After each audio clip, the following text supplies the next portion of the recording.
Hi everyone, welcome back to my channel, and today we are going to learn about feminism and gender studies in a clear and simple way. I'm Nabila Salma, and first we will talk about what feminism means, how it developed through history, its main branches, and the most important thinkers. So let's begin. Feminism is a way of thinking and movement that wants men and women to have equal rights, equal chances, and equal respect. It looks at unfair treatment that women often face in school, work, family, or society. Feminism is not about women being better than men, it is about fairness and equality for everyone. Now that we understand the basic idea, let's look at what feminism actually tries to do in society. So, feminism questions old traditions about gender, shows how women's voices are often ignored, and fights for equal opportunities. It also helps us understand how gender roles are created, and it supports women in making their own choices and controlling their own lives. To understand feminism better, it also helps to look at how it has changed over time. So, let's move to the history of the feminist waves. Okay, so the first wave is in the 1800 to early 1900, focused on basic legal rights like voting, owning property, and getting education. A key thinker is Mary Wollstonecraft, who said that women deserve the same education as men, and this wave aimed to make women full citizens under the law. So after the woman gained basic legal rights, a new question appeared: what about daily life and personal freedom? And this led to the second wave. The second wave from the 1960s to 1980s focused on daily life like family roles, work, sexuality, and expectation placed on women. A key thinker is Betty Friedan, who wrote about women feeling trapped in domestic roles, and this wave wanted equality both in public spaces and inside the home. But women's experiences are not all the same, right? And this idea opened to the door to the third wave. And starting in the 1990s until today, the third wave focuses on diversity and identity. It says that there is no single way to be a woman, and feminism must include women of all races, classes, cultures, and backgrounds. A key thinker is Bell Hooks, who encouraged feminism to listen to every woman's story. And now that we have talked about the history, let's take a look at the two main branches of feminist thinking. The first one is essentialist feminism. It believes that women may have special natural qualities like care or emotional strength. A key thinker is Carol Gilligan, who studied how women often focus on relationships and care.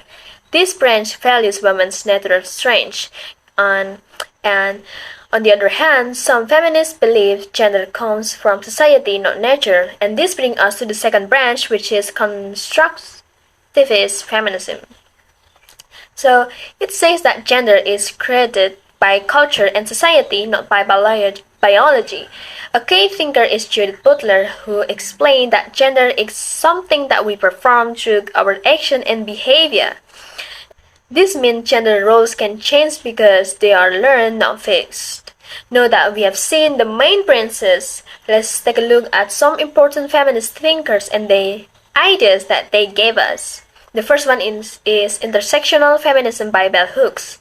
She explains that women experience oppression differently based on race, class, and culture. She also teaches that feminism must include all women, especially those who face multiple forms of discrimination. And the next is The Other by Simone de Beauvoir.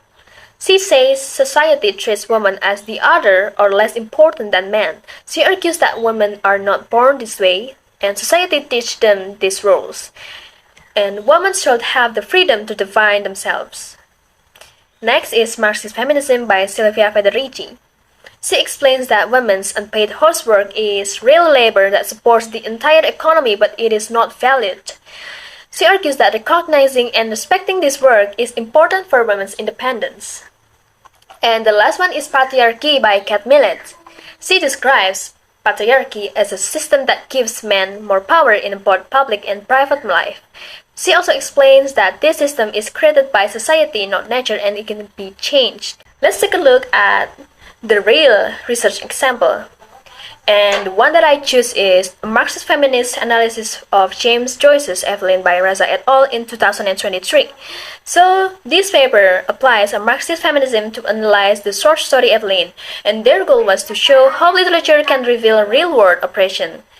The study main's argument is that Evelyn is oppressed in two connected ways. The first one is by capitalism, and she works for low wages and exploited economically, and the second by patriarchy. She is controlled by her father and bound by domestic duty. Researchers conducted a qualitative textual analysis, and that means that they closely read the story, focusing on themes like control, labor, and duty. And they didn't use statistics. Instead, they interpreted symbols, dialogue, and Evelyn choices through a Marxist feminist lens. So, the next one, I will talk about the gender studies.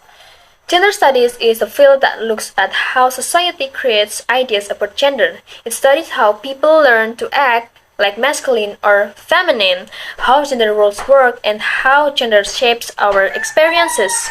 Gender studies also explore sexuality, identity, culture, and power. Now that we know that what it is, let's take a look at how gender study is connected to feminism. So, gender studies started from feminist ideas, but it has grown bigger.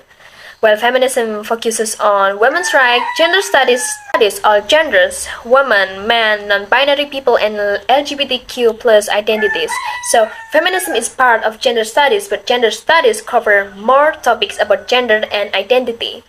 Next, let's see what gender studies actually tries to do. Gender studies asks where gender roles come from and how they affect people's lives, and it studies stereotypes, social expectations, sexuality, and how power creates inequality between genders. Its goal is to help us understand gender in a deeper way and make society more equal. Then the next is the history of the gender studies. It grew in the late 20th century from feminist movement, LGBTQ plus activism, and new ideas in sociology and philosophy. Early gender studies focused on how society trains people to act like men and women. And key thinker here is Judith Butler, who explained that gender is something that we perform through our action and not something we are born with. And over time, the field grew to include masculinity studies, sexuality studies, and queer theory. And let's move to the most important ideas and key thinkers in gender studies. The first one is gender performativity by Judith Butler. She says that gender is not natural. Instead, we perform gender every day through the way we dress, talk, move, and behave. This repeated action makes gender feel real, but it actually comes from society. And the next is the repressive hypothesis by Michel Foucault.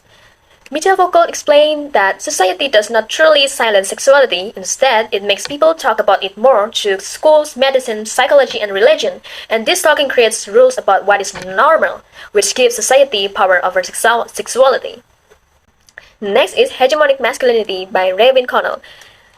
So, Connell describes hegemonic masculinity as the dominant idea of what a real man should be, like strong, tough, and in control.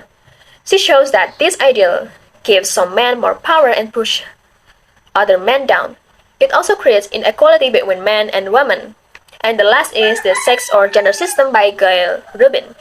Rubin explains that society turns biological sex into strict gender roles. Being born male or female becomes connected to cultural expectation about how to act, and she argues that these roles are made by society, not biology, and limits people's freedom. So, we will see the application of the theories in the literary work of gender studies. So, let's take a look at how the application of the theories in the literary work of gender studies. The reason that I choose is Gender, Performativity, and Agency in Virginia Woolf, a Butlerian reading of Orlando by Sajadi et al. This research paper applies Judith Butler's theory to Virginia Woolf's novel Orlando. The goal was to use literature as a case study to show how gender performativity and agency work in practice. The core argument is that gender is not something that you are, but something that you do. In the novel, the protagonist Orlando lives for centuries and changes from male to female. The researchers show that Orlando's identity doesn't change, but only the performance of gender does. This proves the Butler's point.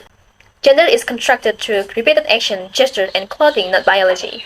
So the key findings include the clothing and behavior of Orlando, the characters like Sasha, and the agency is found in resistance. So this research does not just analyze a novel, it uses Orlando to demonstrate that gender is flexible, performed, and open to change.